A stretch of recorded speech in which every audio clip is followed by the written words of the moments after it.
اسلامی نقطہ نظر سے بھی کافی اہمیت کا حامل ہے۔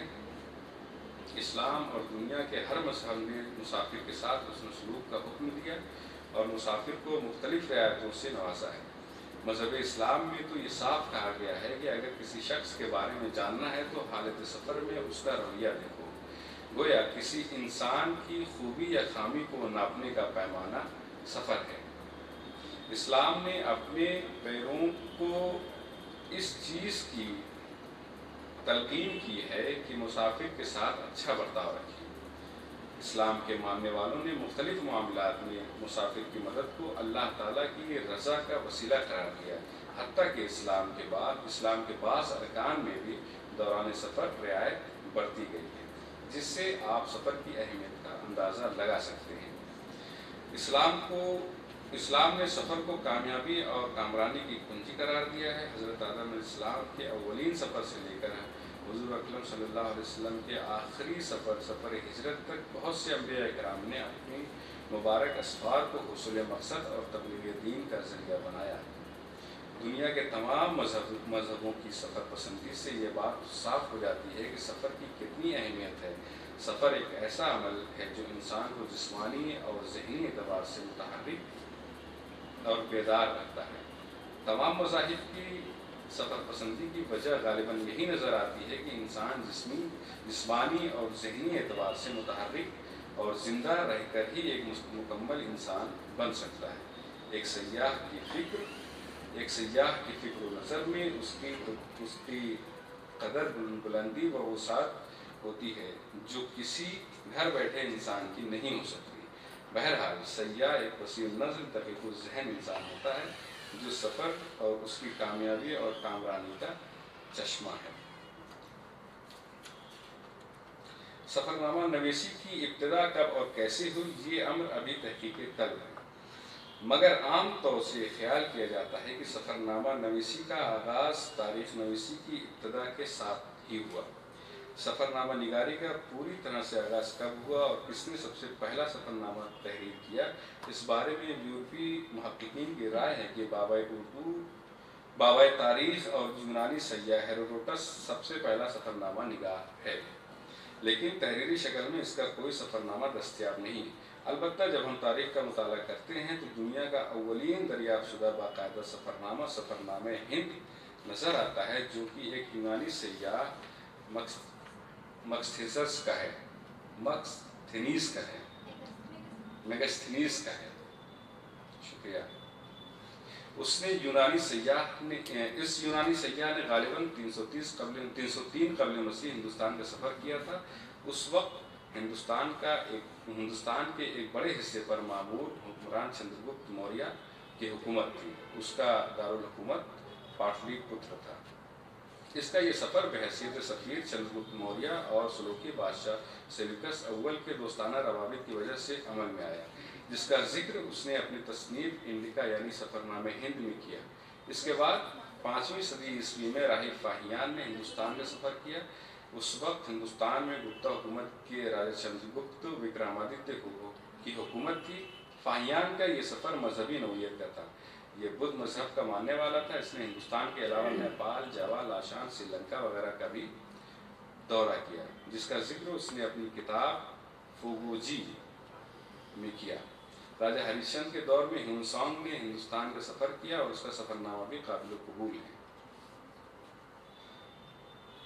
سفر ناموں کو ہم 2 قسموں میں تقسیم کر سکتے ہیں، ایک سفر نامہ خیالی اور ایک سفر نامہ واقعی یا حقیقی۔